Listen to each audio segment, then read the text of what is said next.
What's up, YouTube? It's Retro Gamer Elite back finally, aka Young Retro, aka Retro, aka Young Savage Killer. Man, I got 3,000 names, bro. I'm like P Diddy or Sean Combs or Puff Daddy. But for you guys who are new to my channel, I know you guys are like, why is he playing video games? I thought this was an album review. You'd rather tell you like it's an album review. Yep, it's an album review. This is a new type of video that I'm going to be doing on my channel. The basis of my channel is around video game footage because that's what I get the most response from, you know, people like that. You know, that's what I like to do as well. So these album reviews are going to be a part of that. Just, you know, giving the world my opinion on hip-hop music, which I've been a fan of since I was about 5-6 years old. Listening to what's it called? What's that movie? Bad Boys 2. The Bad Boys 2 soundtrack got it all started, but that could be for another video. Today, we're going to talk about Big Sean, I Decided. And when I first heard Bounce Back, it was released as a single, you know. Last night I got L, then tonight I bounced back, blah, blah, blah, you know what I'm saying? That's when I knew that this album was going to disappoint me, because coming from Big Sean, it's one of the few mainstream rappers that we have that is actually really talented and can make a quality. He's capable of making a very good album. We saw that with Dark Sky Paradise. He got the production help from Kanye and along with a bunch of other people, Key Wayne and everybody. He got help. He got Janae Aiko, however you pronounce her name, on the album. Got Lil Wayne on the album. So Dark Sky Paradise was it. So he was like, okay. Well, so I'm like, okay, you can make a really good album. Granted, I've been a fan of Big Sean since Detroit. Detroit is my favorite project by him. Higher, it was just on another level as an intro, but as a song too, it's just on another level. But when I heard Bounce Back, I was like, this sounds so mainstream. Why is this so mainstream? Like, last night I took an L's and then Bounce Back. Sounds so corny, guys. Just so corny. And I was really disappointed. So that really didn't have me hyped for the album at all. Then he dropped Moves. And of course, he had bars. You know, he always had bars. He always has, you know, good wordplay and everything. So his verses are good. But, like, the overall song, I just wasn't feeling. So from that point, I'm really not excited about the album. I'm just like, whatever. So the album drops. I listened to it one time through. Just after one listen, No Favors, to join with Eminem, and Sacrifices. Those are the only two songs that really jump out at me. So I'm like, okay, those are some nice joints right there.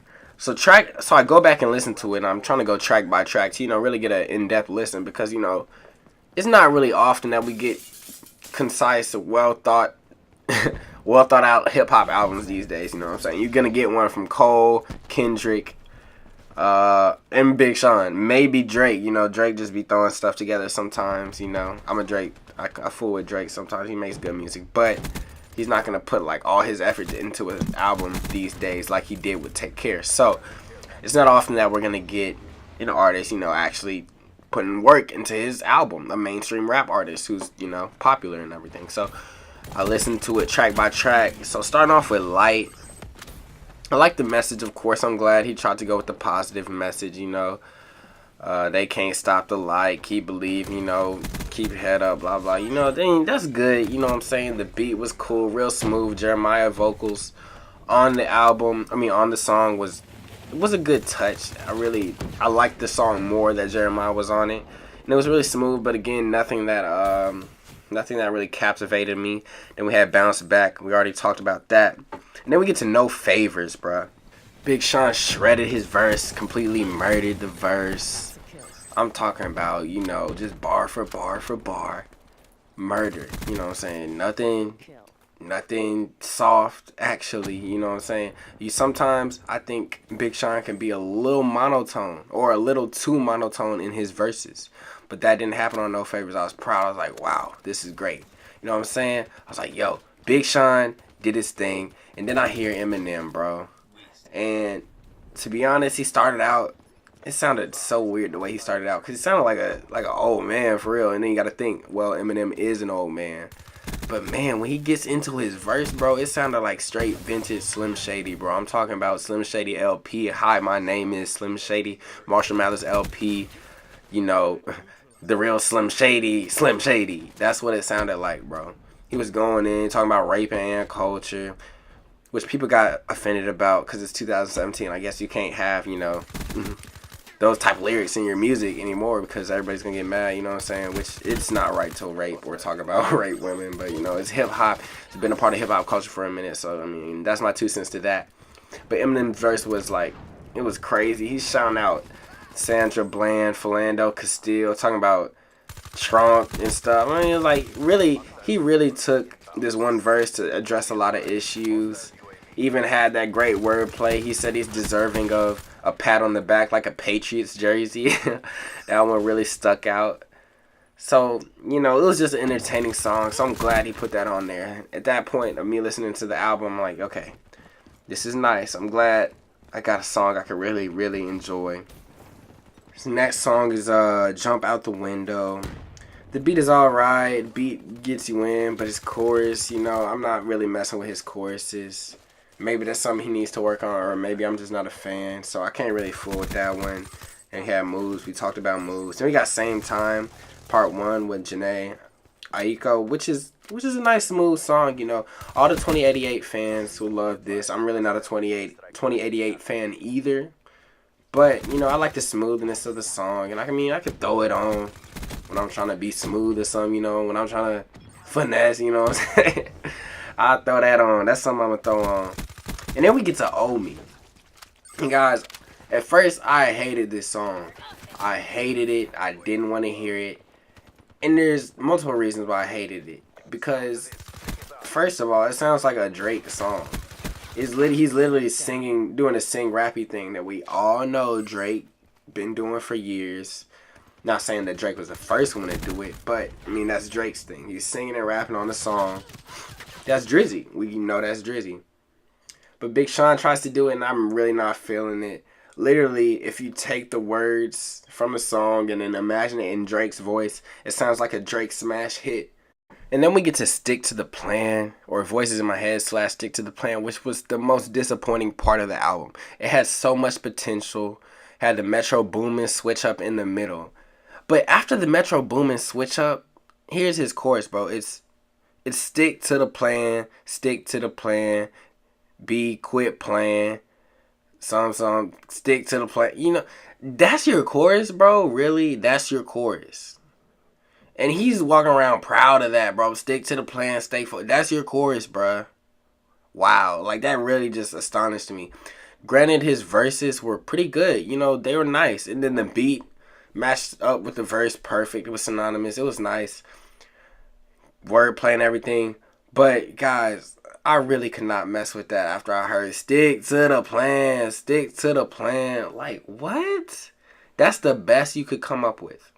So that really disappointed me too. So it really took a step back for me for that album. Then you got Sunday Morning Jetpack, Inspire Me, you know, more sentimental type songs, which I'm not a fan of those from Big Sean. Because again, I feel like he's too monotone. He doesn't put his soul into the songs unless he's spazzing on the track. When he spazzes on the track, that's when he goes hard. And then we get to Sacrifices, and thank God he put this on here, bruh. Thank God he put Migos on here, because Offset saved this album from Big Sean, bro. He saved it, bruh. Offset really rode the beat so effortlessly. Like, he was so in tune. Well, I mean, maybe it's because of the chemistry with Metro Boomin. I don't know, bruh. But he was so in tune with the beat. It just made you want to lean. You know, you hear them songs that just make you want to just start bopping or doing something. You got to bob your head. You got to make that stank face. That's one of them type of songs. Not even that type of song. It's one of them type of verses, bro. Offset really just came in and destroyed his piece and did his thing. And that really helped out the album for me in terms of actually liking it. So, really, the only songs I'm listening to on this joint are No Favors and Sacrifices. Being Nice, I'm going to give this album a 7 out of 10 just because of the effort he put into it. It was noticed. The production was good. I noticed he put the effort into it, which I appreciate, which not a lot of artists are doing these days. but it's just not. It's not doing it for me really. Like I said, there's only 2 songs that I'm gonna go back and listen to, like on my free time. You know what I'm saying? So that's that. Is it better than Dark Sky Paradise? Of course not. Not a chance. You know what I'm saying? Dark Sky Paradise was one of his best albums.